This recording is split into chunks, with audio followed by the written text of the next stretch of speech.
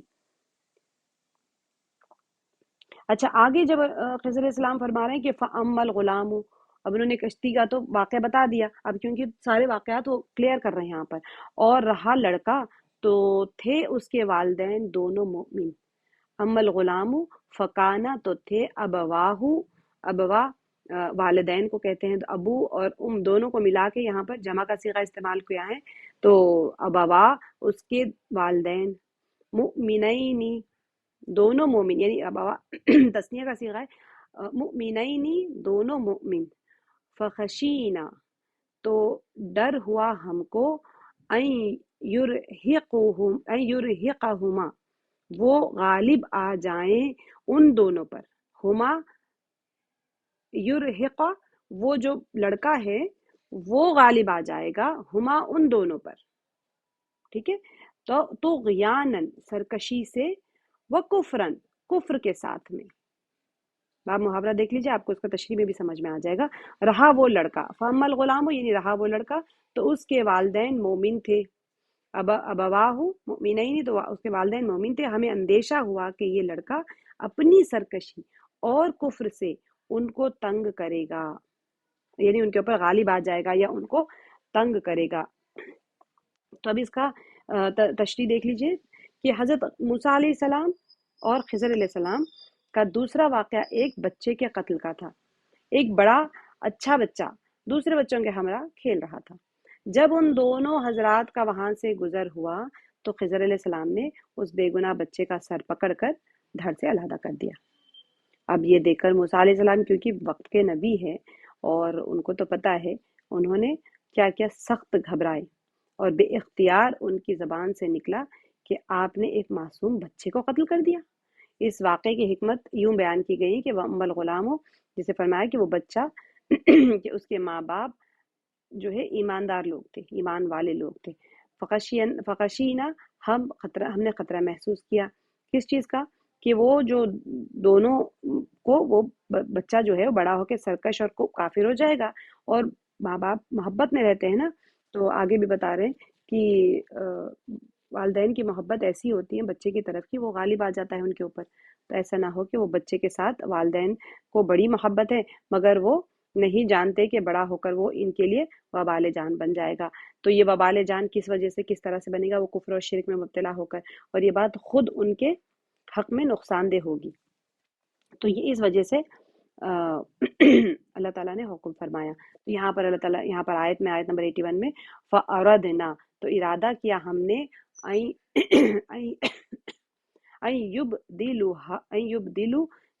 یبدلہما، بدلہ سے آتا ہے یبدلہما، تو بدل کر دیں ان کو، یعنی ان دونوں والدین کو، ربہما، ان کا رب، خیرن، بہتر، منہ، اس سے، زکاتن، پاکیزگی میں، واقرب، اور زیادہ قریب، رحمن، یعنی کہ شفقت میں، رحمت میں۔ فاردنا، اللہ تعالیٰ فرما رہے ہیں کہ تو ارادہ کیا ہم نے، اس لیے ہم نے چاہا کہ ان کا رب اس کے بدلے ان کو ایسی اولاد دے جو اخلاق میں بھی اس سے بہتر ہو اور جس سے صلہ رحمی بھی زیادہ متوقع ہو۔ یہاں پر ربہما سے مراد والدین کے دونوں ان کے دونوں ماں باپ کے اللہ، ربہما یعنی ان دونوں کا رب یہ چاہتا ہے کہ ان کو اس سے بہتر چیز عطا فرما دے۔ تو یہاں پر سے یہ بھی ہمیں پتہ چلتا ہے کہ جب اللہ تعالیٰ کوئی چیز لیتے ہیں تو پھر اس سے بہتر چیز دے بھی دیتے ہیں، ایسے نہیں کہ لے لیتے ہیں، صرف لینے میں بھی وہ مصلحت ہوتی ہے اور دینے میں بھی بہت بڑی مصلحت ہوتی ہے اللہ سبحانہ وتعالیٰ کی۔ پس ہم نے ارادہ کیا کہ تبدیل کر دے، یبدلہما، تبدیل کر دیں ان دونوں یعنی والدین کے لیے اس لڑکے سے بہتر پاکیزگی کے اعتبار سے اور شفقت اور مہربانی میں زیادہ قربت کے لحاظ سے۔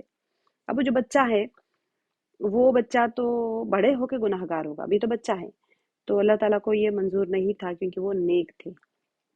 مطلب یہ کہ اللہ تعالیٰ چاہتے تھے کہ اس بچے کے بجائے اس کے والدین کو دوسرا بہتر بیٹا عطا کرے، اور اللہ کے حکم سے اس بچے کو راستے سے ہٹا دیا جائے، اس بچے کے قتل کی یہ حکمت بیان کی۔ اچھا، دنیا میں نیک اور بد ہر طرح کے بچے پیدا ہوتے رہتے ہیں جو والدین کی نیک نامی کا باعث بھی بنتے ہیں، اور بعض وقت کیا ہوتا ہے اپنے والدین کے لیے بدنامی اور تکلیف کا ذریعہ بھی بن جاتے ہیں۔ تو اس قسم کے ہزاروں مثالیں موجود ہیں کہ بچوں کی جو وجہ سے والدین کو آرام اور راحت یا تکلیف اور پریشانی اٹھانی پڑتی ہے۔ ہم ہوتا ہے نا، ہمارے ساتھ میں بھی تو یہ ہوتا رہتا ہے، بچے ہیں بھائی، کبھی کسی کے ذریعہ بن جاتے ہیں، سبب دنیا میں بھی اور آخرت میں بھی، کبھی دنیا میں رسوائی کا سبب بن جاتے ہیں، کبھی آخرت میں رسوائی کا سبب بن جاتے ہیں۔ تو اللہ تعالیٰ جو اس بچے کے معاملے میں اللہ تعالیٰ کی خاص مصلحت تھی کہ وہ اس کے والدین کو اس کے شر سے بچانا چاہتے ہیں۔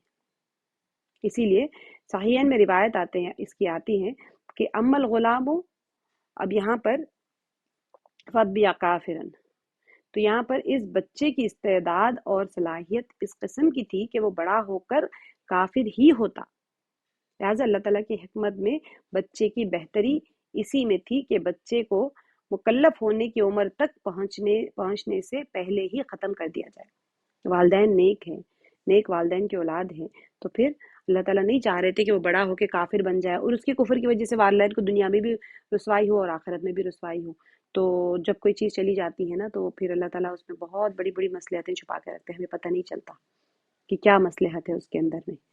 کسی کے چھوٹے چھوٹے بچے فوت ہو جاتے ہیں، ایسے نہیں ہے کہ بچہ بڑا ہو کے کافر ہوتا، ممکن ہے کہ کوئی ہیلتھ ایشوز ہو جاتے ہوں گے بچے کے اندر، یا ممکن ہے کہ وہ بچے کی طرف سے کچھ اور پرابلمس ہوں گے دنیا آخرت میں۔ تو اللہ تعالیٰ بہتر جانتے ہیں کہ اللہ تعالیٰ اس بچے کے لیے بھی وہی بہتر تھا اور والدین کے لیے بھی وہی بہتر تھا۔ تو ایک چھوٹی سی مثال کے ذریعے اللہ تعالیٰ ہر سوال کے اوپر ایک مہر لگا رہے ہیں کہ اللہ سبحانہ وتعالیٰ پیچھے جو کشتی والے واقعے میں تھا کہ اللہ تعالیٰ نے ان کے لیے بہتری چاہی تھی اس اعتبار سے کہ کشتی میں عیب ہوا پھر ٹھیک کر دیا، اور ان کے لیے بہتری ہے، والدین کے لیے اور بچے کے لیے، دونوں کے لیے بہتری تھی کہ اس طرح سے وہ نقصان ظاہری، کبھی کبھی ظاہری نقصان ہو کے وہ ٹھیک بھی ہو جاتا ہے جیسے کشتی میں ہوا تھا، اور کبھی کوئی پرماننٹ نقصان ہو جاتا ہے دیکھنے میں کہ وہ چیز پرماننٹلی آپ کو واپس نہیں ہے، اولاد چلی گئی ہے۔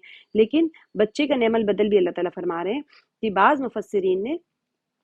مفسرین فرماتے ہیں کہ اللہ تعالیٰ نے اس مقتول بچے، وہ جو بچہ تھا نا چھوٹا بچہ، اس مقتول بچے کی جگہ پر اس کے والدین کو نیک اور اطاعت گزار بچہ عطا فرمایا۔ اور اکثر مفسرین فرماتے ہیں کہ بچے کی جگہ اللہ تعالیٰ نے نہایت ہی صالح بچی عطا فرمائی۔ جب یہ بچی جوان ہوئی تو اس کا نکاح اللہ کے ایک نبی کے ساتھ ہوا، اور پھر اس سے آگے ایک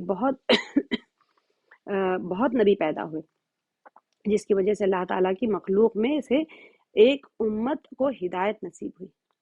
کبھی کبھی نقصان جو ہے آگے نسلوں میں اس کا فائدہ دکھتا ہے، وقتیہ نقصان ہوتا ہے لیکن نسلوں کو اللہ تعالیٰ سنوار رہے ہوتے ہیں۔ دیکھیں ایک بچی اللہ تعالیٰ نے عطا کر دی، اور جو بعد میں جا کے ایک نبی ان سے نکاح ہوا اور ان سے بہت سارے نبی پیدا ہوئے، تو وہ بھی ذریعہ ہدایت بن گئے۔ اور بعض مفسرین تو یہاں تک فرماتے ہیں کہ اس بچی کی نسل میں سے اللہ نے 70 نبی پیدا فرمائے۔ یہ تھا اس مقتول بچے کا نعم البدل، جس کے متعلق اللہ نے فرمایا کہ ہم نے ارادہ کیا کہ ان کا پروردگار ان کے لیے پاکیزگی اور شفقت کے اعتبار سے بہتر بچہ تبدیل کر دے۔ سبحان اللہ، یہ کتنی میں اگر نہ بھی بتاؤں نا، سب لوگ آپ لوگ سمجھ رہے ہیں اللہ تعالیٰ کیسی کیسی نصیحتیں ہمیں فرما رہے ہیں ان آیتوں کے ذریعے سے، کہ جیسے ہم کہتے ہیں اللہ کا کلام ہے، تو اللہ تعالیٰ بے شک آپ لوگ سب اس کے اندر کھوئے ہوئے ہیں۔ مجھے پتہ ہے آپ لوگ سب اللہ تعالیٰ کے ساتھ میں اس قدر جڑے ہوئے اس وقت کیسے لگ رہے ہیں کہ جیسے اللہ تعالیٰ ہی آپ کو تسلیاں دے رہے ہیں کہ اپنی کوئی چیز کے کھو جانے پر غم نہ کرو، میں اس کے لیے بہت ہی اچھا نعم البدل رکھا ہوا ہوں۔ تو موسیٰ علیہ السلام کے لیے کیا تنبیہ ہے یہاں پر؟ موسیٰ علیہ السلام کی تربیت ہو رہی ہے نا یہاں پر۔ تو آپ کو یاد ہے ہم نے سورہ بقرہ میں پڑھا تھا کہ انہوں نے ایک قبطی کا قتل کر دیا تھا، بلکہ میں نے کل بھی آپ کو یاد دہانی کروائی تھی کہ کسی شخص کا قتل بہت بڑا گناہ ہے، مگر خضر علیہ السلام کے ہاتھوں بچے کا قتل موسیٰ علیہ السلام کے بھی حسب حال ہے۔ کیسے کہ آپ کے ہاتھوں سے بھی قتل ہوا تھا نا، جب ایک قبطی ایک بنی اسرائیل سے جھگڑا کر رہا تھا تو موسیٰ علیہ السلام نے قبطی کو ایک مکہ مارا جس سے وہ موقع پر ہی ہلاک ہو گیا۔ تو اگرچہ یہ قتل خطا تھی، قتل خطا اور قتل متعمد ہم نے پڑھا تھا کہ جان بوجھ کر قتل کرنا، اور قتل خطا کا جب ہم سورہ بقرہ کر رہے تھے قتل خطا کے کیا حکم ہے، اگر انجانے سے قتل ہو جائے تو اس کی کیا شرعی احکام ہے۔ تو مگر فرعون کے مظالم کے خوف سے موسیٰ علیہ السلام گھبرا گئے تھے اور مصر چھوڑ کر مدین چلے گئے تھے۔ تو اس بچے کے قتل کا واقعہ موسیٰ علیہ السلام کے لیے تنبیہ بھی ہے کہ آپ نے بھی تو ایک قبطی کو قتل کر دیا تھا، پھر بھلا خضر علیہ السلام کے ہاتھوں قتل ہونے پر کیسے اعتراض کر دیا؟ اچھا، سورہ قصص میں آیا ہے کہ قتل کرنے کے بعد میں موسیٰ علیہ السلام نے کہا تھا ھذا من عمل الشیطان، یہ تو شیطان کی حرکت ہے۔ تو کیا تھا ارادہ؟ تو ایک مظلوم کے ساتھ خیر خواہی کرنے گئے تھے نا، وہ قبطی کو مار رہا تھا، وہ جو قبطی تھا جو کنعانیوں کو مار رہا تھا، تو پھر اسی وجہ سے انہیں وہ بچانے گئے تھے لیکن وہ قتل ہو گیا، تو خود اس کی خیر خواہی کے طور پر قتل کیا تھا، یعنی انجانے میں قتل ہوا تھا۔ مگر یہاں پر موسیٰ علیہ السلام نے فوراً اعتراض کر دیا اور انہیں اپنا قتل یاد نہ آیا، تو یہاں پر موسیٰ علیہ السلام کے لیے بھی تنبیہ فرما رہے ہیں کہ بہرحال اس واقعے میں موسیٰ علیہ السلام کی تربیت اور تنبیہ مقصود تھی، ممکن ہے کہ ان کے لیے بھی ایک تنبیہ تھی۔ آگے کی ایک آیت کے ساتھ ہم ختم کر دیتے ہیں، کیونکہ واقعہ بھی ختم ہو رہا ہے یہاں پر، اس کے آگے ذوالقرنین کا واقعہ ہے۔ تو وَأَمَّا الْجِدَارُ، اور جہاں تک دیوار کا تعلق ہے، فَكَانَ لِغُلَامَيْنِ، تو خضر علیہ السلام فرما رہے ہیں کہ اور جہاں تک دیوار کا تعلق ہے، فکانا تو تھی لغلامین، دو لڑکوں کی، یتیمین، دونوں یتیم ہیں، فی المدینتی، شہر میں، جس شہر میں کھانا نہیں دے رہے تھے وہاں پر کا واقعہ ہے۔ وکان تحتہ، اور تھا اس کے نیچے، کنزن، ایک خزانہ، لہما، ان دونوں کا، وکان ابوہما، اور تھا ان کا والد، یتیم بچے تھے نا، والد تو چلا گیا، وکان ابوہما، اور تھا ان کا والد، صالحا، نیک، فارادا، تو ارادہ کیا، ربک، آپ کے رب نے، ان یبلغا، کہ دونوں پہنچیں، اشدہما، اپنی جوانی کو، ویستخرجا، اور نکالیں، کنزہما، اپنے خزانے کو، رحمتن، بطور رحمت، من ربی کا، آپ کے رب کی طرف سے۔ تو بچے جب جوانی کو پہنچے تب نکالیں۔ وما فعلتہ، اور نہیں میں نے کہا اس کو، ان امری، کہ یہ اپنے حکم سے، ذالک تعویل، یہ حقیقت، ما لم تستطع، جو نہیں آپ استطاعت رکھ سکے، علیہ اس پر، صبرن، صبر نہیں کر پائے تھے۔ اب اس کا با محاورہ دیکھ لیجیے۔ اور اس دیوار کا معاملہ یہ ہے کہ یہ 2 یتیم لڑکوں کی ہے جو اس شہر میں رہتے ہیں۔ اس دیوار کے نیچے ان بچوں کے لیے ایک خزانہ مدفون ہے، اور ان کا باپ ایک نیک آدمی تھا، اس لیے آپ کے رب نے چاہا کہ یہ دونوں بچے بالغ ہوں اور اپنا خزانہ نکال لیں۔ یہ آپ کے رب کی رحمت کی بنا پر کیا گیا ہے، میں نے تو کچھ اپنے اختیار سے نہیں کر دیا ہے۔ یہ ہے حقیقت ان باتوں کی جن پر آپ صبر نہ کر سکے۔ یہاں سے اسی وجہ سے جدائی کا ہو گیا تھا یہاں پر۔ تو جدار یہاں پر پھر سے دیوار ہے۔ تو تیسرا واقعہ ایک بستی میں دیوار کی درستگی سے متعلق تھا۔ جب موسیٰ علیہ السلام اور خضر علیہ السلام اس بستی میں پہنچے تو ان کو بھوک لگ رہی تھی، جیسے ہم نے دیکھا کہ وہ بستی والوں نے ان کو کچھ کھانے کے لیے نہیں دیا تھا، تو پھر وہ ایک عورت نے ان کو کھانے کے لیے دیا تھا۔ تو یہ دیکھ کر موسیٰ علیہ السلام اب خاموش رہ گئے، فوراً خاموش نہ رہ سکے اور بول اٹھے کہ آپ نے ان میں ان بے مروت لوگوں کے ساتھ میں یہ احسان کیسے کر دیا؟ انہوں نے آپ کو کھانا بھی مہیا نہیں کیا، آپ تو اس دیوار کی درستگی پر اجرت لے سکتے تھے۔ اس پر خضر علیہ السلام نے دیوار کی درستگی کی یہ حکمت بیان کی۔ تو اس وقت تو موسیٰ علیہ السلام کو نہیں پتا تھا نا، تب وہ بتا رہے ہیں کہ دیکھیے کہ اچھا، ایک اس کی تفسیر جو ہے نا، وہ دیوار شہر میں 2 یتیم بچوں کی ملکیت تھی۔ تو لہما جو بتا رہے ہیں نا کہ وکانا تحتہ کنز لہما، تو اور اس دیوار کے نیچے ان یتیموں کا خزانہ تھا۔ تفسیر یہی ہے کہ سونا چاندی اور جو زیر زمین دفن ہوتا ہے نا، بعض کہتے ہیں کہ وہاں کوئی تختی تھی، بعض کہتے ہیں وہاں پر یہ سونا چاندی یا کوئی اس طرح کا چیز دفینہ دفن تھا وہاں پر، تو بعض کہتے ہیں کہ وہاں پر کوئی تختی مدفون تھی جس پر نصیحت کے بعض باتیں لکھی ہوئی تھی۔ اب اللہ عالم، ممکن ہے کہ ان کی وصیت تھی وہاں پر کہ وہ تختی تھی، وہ تختی میں لکھا ہوگا کہ کہیں خزانہ ہوگا یا پھر کچھ بھی ہوگا جو انہوں نے لکھا ہوگا۔ بہرحال وہ مالی لحاظ سے بہت ہی بیش قیمت تھی، یا پھر اس کے اوپر جو مساحت تھے اس اعتبار سے وہ قیمتی چیز تھی۔ راجع بات یہی ہے کہ سونا اور چاندی مدفون تھا وہاں پر، وہ خزانہ یہی کہا جاتا ہے نا۔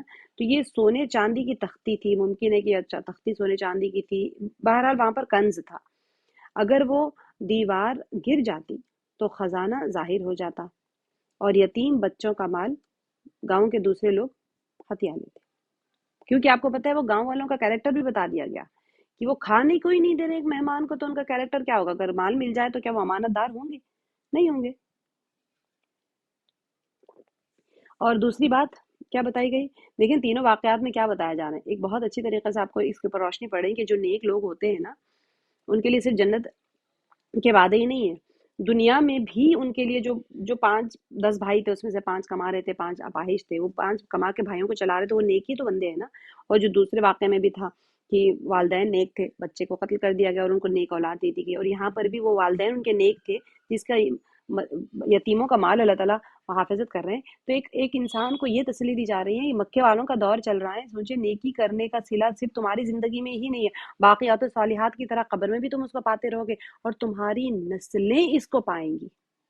اصل یہ اہم چیز ہے کہ انسان آج نیکی کرتا ہے تو وہ یہ سوچ لے کہ یہ میری نسلوں کا میں سودا کر رہا ہوں، یہ نسلیں آپ کی کھیتی کاٹے گی۔ تو تو جو دوسری بات یہاں پر یہی ہے کہ بچے جو ہے، دونوں بچے سن بلوغت کو پہنچ جائیں اور وہ اپنا خزانہ خود نکال لیں۔ اشدہ کی ایک منزل تو بلوغت ہے، جو کہ بچے 12 13 15 سال میں ہو جاتے ہیں، جب آدمی ذرا سیانہ ہو کر شرعی طور پر مکلف ہو جاتے ہیں۔ البتہ امام ابو حنیفہ رحمہ اللہ فرماتے ہیں کہ 25 سال کی عمر تک پہنچنے تک اس کے بعد میں یتیم کا مال اس کے سپرد کر دینا چاہیے، یعنی وہ شعور پا گیا یتیم کا مال اس کو دینے کے لیے، خواہ وہ بے سمجھ ہی ہوں، ٹھیک ہے، 25 سال۔ اور بعض کہتے ہیں کہ 40 سال کی عمر تک انتظار کرنا چاہیے، کیونکہ انسان کی عقل اور قوت اس عمر میں جا کر حاصل ہو جاتی ہے۔ یعنی اب وہ مال جو یتیموں کا مال جو ہوتا ہے اس کو یتیم کے حوالے کب کرنا ہے، ویسے نہیں کہ 15 سال کا بچہ ہو گیا تو اس کے حوالے کر دیا، بچے کو کیا پتا پیسے کیسے خرچہ کرنا ہے، تو اس کے جو وارثین ہیں، جو ہم نے سورہ بقرہ میں کیا تھا نا، یتیموں کے مال کو اپنے مال کے ساتھ مت ملاؤ اور اس کو جلدی جلدی خرچ مت کر دو کہ بچہ بڑا ہو جائے تو اس کو دے دیا جائے۔ پھر ہم نے دیکھا تھا وہاں پر کہ لوگ آ کے نبی صلی اللہ علیہ وسلم جب پوچھتے تھے کہ وہ ان کا الگ کھانا بناتے تھے، اپنا الگ کھانا بناتے تھے، پھر ان کا کھانا ضائع ہونے لگ گیا، خراب ہونے لگ گیا، تو پھر آ کے پوچھنے لگے کہ ضائع ہو رہا ہے، تو پھر اللہ تعالیٰ کی طرف سے آیتیں فوراً کے فوراً نازل ہوتی رہتی تھی۔ یتیموں کے مال کے بارے میں بہت تنبیہات آئی ہیں، بہت زیادہ۔ یتیم کا مال اگر کوئی کھا جائے ان کے لیے تو اتنی زیادہ سختی کے ساتھ تنبیہ آئی ہے۔ تو یہاں پر یتیم کے مال کی خود اللہ حفاظت کر رہے ہیں، ایسے نہیں کہ وہ کسی کے حوالے کر رہے ہیں، خود اللہ پاک حفاظت کر رہے ہیں، اور پھر تنبیہ بھی فرمائی کہ اس کے مال کو ضائع کرنے سے بچاؤ، اور بلکہ اس کا مال ایسی جگہ پہ لگاؤ کہ وہ بڑھے، ایسے نہیں کہ اس کا مال بچہ بڑا ہونے سے پہلے جلدی جلدی خرچ کر لیں، اس طرح نہ کریں۔ اچھا، سونا چاندی جو زمین میں پیدائشی طور پر پایا جائے نا، یا پھر بعد میں دفن کیا گیا ہو، دونوں کو کنز کہلاتا ہے۔ کہیں سے خزانہ نکل جاتا ہے نا کسی کو، پھر آپ نے دفن کیا ہو، جو کچھ بھی ہوتا ہے کسی کو مل جائے اس طرح کا، زمین میں سے نکلے پیدائشی طور پہ یا پھر دفن کیا گیا ہو، دونوں کو کنز کہتے ہیں۔ اس کا حکم الگ ہوتا ہے، پھر جب وہ برآمد ہو جائے تو اس پر زکوٰۃ کا خاص حکم وارد ہوتا ہے، جس کو کہتے ہیں خمس، ٹھیک ہے، یعنی کامل مال۔ اب ہم زکوٰۃ کیسے نکالتے ہیں؟ 2.5% نکالتے ہیں نا، لیکن جو کنز ہوتا ہے نا، اس کے اوپر جو زکوٰۃ لگتی ہے اس کو خمس کہتے ہیں۔ تو جو بھی مال نکلتا ہے اس کو 5 حصوں میں تقسیم کیا جاتا ہے، 4 حصے مالک کے ہوتے ہیں اور 1 حصہ بطور زکوٰۃ ادا کیا جاتا ہے، اور فوراً ادا کیا جائے گا خمس کو۔ اس کو یہ نہیں دیکھا جائے گا کہ پھر اس کے بعد 1 سال گزرے تب جا کے اس کی زکوٰۃ نکلے گی، نہیں، خمس جیسے ہی مال نکلا 5 حصوں میں تقسیم کرے گا، 4 حصے مالک کے اور 1 حصہ خمس نکال دیا جائے گا۔ اب خضر علیہ السلام معمور من اللہ تھے، اس کی بھی دلیل ہے کہ فرمایا ان یتیم، یعنی وہ جو کچھ بھی کرتے تھے وہ اللہ کی طرف سے کرتے تھے، وہ اپنے خود سے کوئی اختیار نہیں تھا کہ وہ خود سے کچھ کر رہے ہیں۔ تو یتیم بچوں کے ساتھ میں خضر علیہ السلام کی خیر خواہی کیسے ہوئی؟ رحمت من ربک، تیرے پروردگار کی مہربانی تھی، وما فعلتہ عن امری، اور خیر خواہی کا یہ کام میں نے اپنی مرضی سے نہیں کیا، بلکہ یہ تو میں نے اللہ کے حکم سے کیا ہے، کیونکہ اس کے حکم کا پابند ہو۔ کیوں؟ خضر علیہ السلام کے پاس علم تکوینی ہے۔ اسی طرح کشتی کی جو وہ ہوئی تھی، خراب کیا تھا یا بچے کا قتل کیا تھا، یا پھر اللہ تعالیٰ، یہ سارے اللہ کے حکم سے انہوں نے کیے تھے، کیونکہ ان کو وہ اس چیز کا علم تھا، تو وہ اس چیز کے اوپر مامور تھے۔ مامور یعنی فائز کیے گئے تھے، کسی پوسٹ کے اوپر آپ نے کسی کو رکھا ہوا ہے، اس کو کہتے ہیں مامور کرنا، تو وہ اللہ کی طرف سے اس کام کے لیے مامور تھے، وہ امر کو پورا کرنے کے لیے۔ تو اس کے بعد خضر علیہ السلام نے فرمایا کہ ذالک تعویل ما لم تستطع علیہ صبرا، تو یہ ہے حقیقت ان امور کی جن پر صبر کرنے کی آپ طاقت نہیں رکھتے تھے۔ اگرچہ یہ تینوں کام بظاہر کیا ہوا تھا؟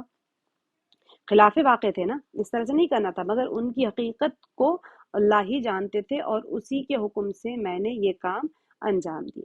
حضرت موسیٰ علیہ السلام اور خضر علیہ السلام کے جو علوم میں فرق تھا، ٹھیک ہے، صحیحین کی حدیث میں آتا ہے کہ حضرت خضر علیہ السلام نے کہا تھا موسیٰ علیہ السلام سے کہ اے موسیٰ علیہ السلام، اللہ تعالیٰ نے مجھے ایک علم دیا ہے جسے آپ نہیں جانتے، اور اللہ نے آپ کو ایک علم دیا ہے جسے میں نہیں جانتا۔ تو یہ اللہ تعالیٰ کی عطا ہے، جسے چاہے جو چاہے وہ دے دے۔